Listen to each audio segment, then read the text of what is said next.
Okay, so I'm here in central London and Honor have just launched a new phone. It's the Honor 70 5G, and they launched it up there at the top of the building. And that building is called the Gherkin because it looks like a pickle. So there's a lot of things to like about the Honor 70 5G when it comes to hardware, but one of the standout features here on this device is the fact that this is rocking the first Sony IMX800 sensor behind the primary camera. So I'm going to run through all of the key specs on the Honor 70 5G, but before I do, I really want to see what the camera hardware is made of, and what better way to test it out than to compare it to what many people consider to be the best, the iPhone 13 Pro Max. So listen here real quick before you say that this is an unfair comparison because the iPhone is a £1,000 flagship and the Honor 70 is half the price at $479, making it a mid-tier device. Well, my take on this is sometimes you've got to throw things into the fire to really see what they're made of. So with that in mind, let's dive into this picture. Picture one from the top of the famous London Gherkin. And if this was in America, you would call it a pickle. And you know what? When it comes to managing the highlights in what I would call a medium low light condition, the Honor 70's Sony IMX800 54 megapixel sensor is pretty outstanding. There's a nice warm glow coming off the lettering on the sign, which has backlighting behind it. And in comparison, when you look at the iPhone's photo, the same lettering is slightly overblown, which is kind of introducing a bit of noise into the image. One thing I will say about the iPhone's photo is it appears to have more of a shallow depth of field than the Honor, and some people like that. And you can really see that when you look at the bottle here just behind the sign. But honestly, both look really good, but probably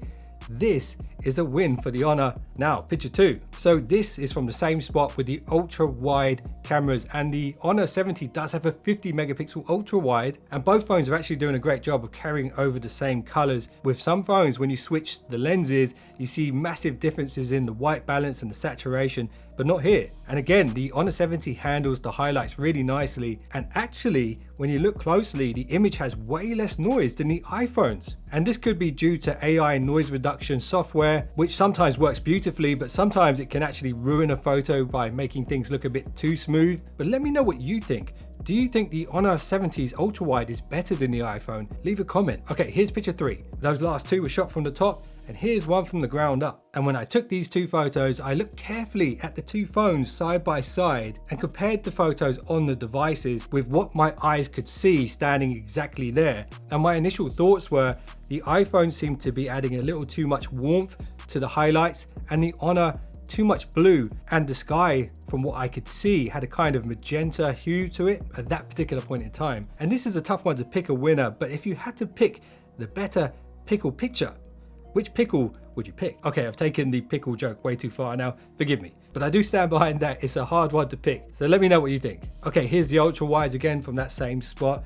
Again, the colors carry over nicely just like before. And here's picture five. Now this is what I would call a night HDR shot. And it's a challenging shot because sometimes when there's a bright foreground light, it can ruin the details in the rest of the photo. But actually both phones perform really well. And I think the sharpness is on the side of the iPhone. And that could have been my fault. Maybe I had too much handshake while I was taking the photo with the Honor. It's the phone's AI that actually manages that shake, and if you have optical image stabilization, you can get better results. The Honor 70 actually has EIS, which is electric image stabilization, so it relies more on the software side of things. And before I completely lose you with all this geek speak, my opinion on this one is actually both phones perform really well. I think the sharpness is on the side of the iPhone, but in some areas the Honor 70 has more detail.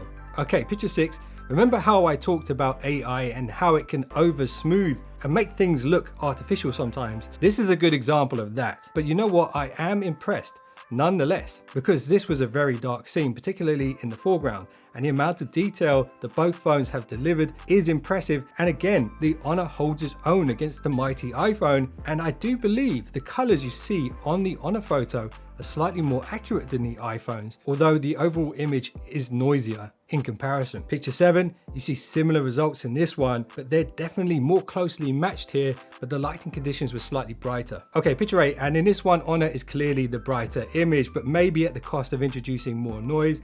It's much easier for phones AI to smooth darker areas without it looking unnatural, and I think that's the difference we're seeing here between the two, apart from the difference in colors as well. Picture 9. Now here's a selfie, and this is clearly a win for the Honor 70. It has a 32 megapixel selfie shooter.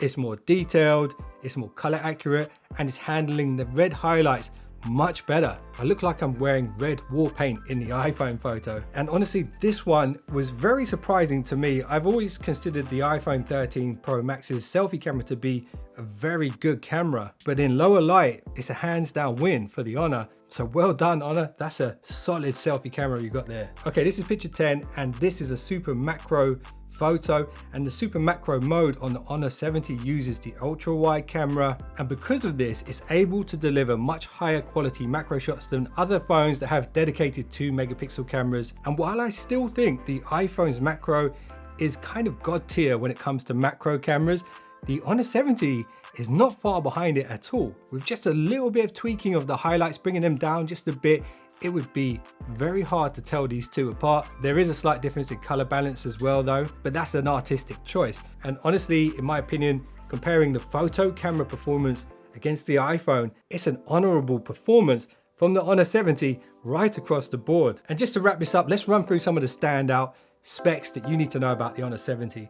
So it's got a 6.67 inch, 120 Hz, 10-bit OLED display. It is Full HD Plus. It's got a large 4,800 milliamp hour battery and 66 watt Honor supercharger in the box, which can get you to 60% battery in just 20 minutes. Well, that's what they say. Inside the device, it has the Qualcomm Snapdragon 778G Plus, which is an upper mid-range chipset, and you can get the device with 6 or 8 gigs of RAM, and the chip is more than powerful enough for most people, and it's going to breeze through a lot of the most demanding games you can play on an Android device. And when it comes to connectivity, it's dual SIM, so you've got dual 5G SIM support here as well. And the price at launch is $479, and I do think this is a bargain, and I love how the device looks. I particularly like the finish on the back and the way it kind of glows, and even the camera modules are quite iconic. They're like two smoking barrels, and as you've seen in this video, they do have some serious firepower, and I am personally very impressed with them. Let me know what you think about the Honor 70 and how it compared to the iPhone in this video. If you enjoyed this one, I'd appreciate a thumbs up, and if you subscribed, you're now one of the finest subscribers known to man, and I will see you in the next one, so don't be late.